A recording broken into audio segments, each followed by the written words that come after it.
My name is Cecilia Lee. I was born in Bogota, Colombia, and I came to the United States to teach languages. So languages have been my fascination. And with languages come along poetry. I have taught poetry at graduate and undergraduate courses, and I'm retired faculty from the University of West Georgia. I had the privilege to be a part of this magnificent group of poets, and they have helped me with my poetry. So even though I've been in touch with poetry for many years, actually I started writing poetry when I joined the group of jazz poetry. And so let me have some reflections here about poetry as a human experience, a personal experience and a universal experience. So I have a quote from a very famous poet whose name is David Wajaham. And I attended a seminar at Vanderbilt University, and he told us a sentence there that I always quote. I even quote it in my poetry. And I'm going to read it directly from my poetry. And it says,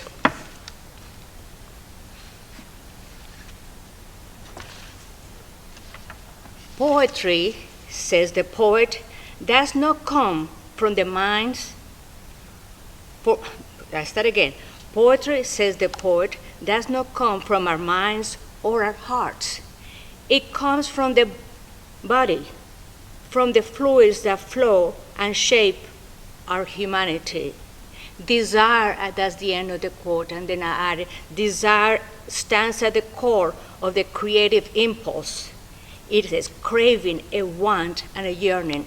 So that's the impulse, that's the motivation that we have as writers, something that comes from within, from ourselves. Of course, we are very attentive to the world, and we draw from that to create our poems. Also, poetry is related lately to trauma, poetry as therapy and poetry as survival.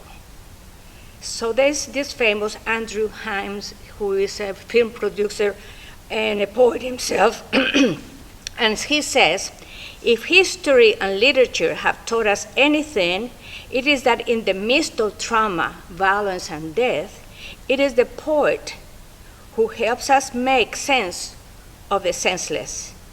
Disaster requires poetry because we need something to hold against horror, something to help us keep our sanity." So there was a big tragedy on September 1st, 1936, when Hitler invaded Poland and the beginning of the war. And so at that time, this famous poet wrote, his name is W.H. Auden. I think you have probably know him. So the unmentioned, this is part of the poem, "The unmentionable odor of death offends the September night." So as I say, it was the beginning of World War II. And many poems, many poets, many teachers, on the aftermath of September 11, when we were all facing horror and death, this poem was printed in the newspapers and read aloud because it helped us. It helped us heal. It helped us heal. We were not the only ones suffering. We have always suffered, and there has always been absurdity. But poetry is there. And also, there's a very famous line from that poem that it says, "We must love one another or die." So this is kind of like the messages that poetry, even though poetry is not supposed to send messages, but it shares experiences of people. How many people have written poems during this year? Many poems have been written. We can say poetry in the time of pandemia or coronavirus.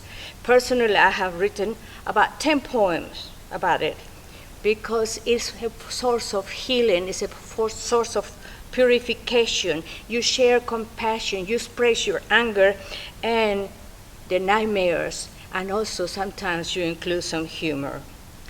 It's a personal experience. I had cancer, and I went through all the ordeals that a cancer patient goes to, and I wrote this book like a journal. Every day, since the moment I was diagnosed with cancer till the day I was declared cancer-free. And every stage is a moment of liberation. And so I have a quote that I started here, because I say I'm going to mention several quotes. Poetry may not cure our body's illnesses, but it will liberate our souls. And that's what the book of poetry does. And so I will read for you something here that I find interesting that probably other people have not mentioned as much, and it's humor. So in the midst of our tragedies, in the midst of our troubles, poetry is also a source of, or a way to express humor. And humor is also a way of dealing with anxieties, and it's a form of liberation. So I have here my to-do list. So this is what I wrote. What do I do every day? Get well, get well, get well. Get more medicine, get more steroids, get more x-rays, get more chemo and more infusions, get some sleep, get some rest. Stop worrying, stop complaining, stop thinking, stop annoying the rest of the world. Keep busy, keep writing, keep cooking and cleaning, keep hoping and praying, keep smiling until the end of the day.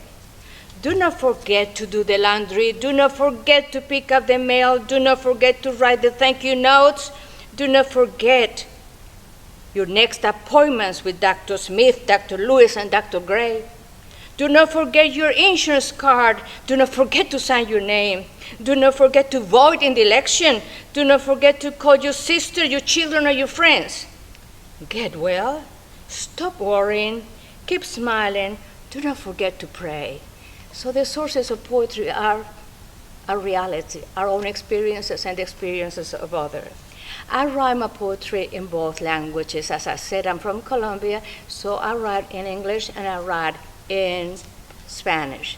There's a challenge in this, but the rewards are immensely. I reach a larger audience, and people have a chance to compare the words, and it's very satisfying for me to play that game with words, because poetry is an adventure of words, and words in either language. And so I thank you.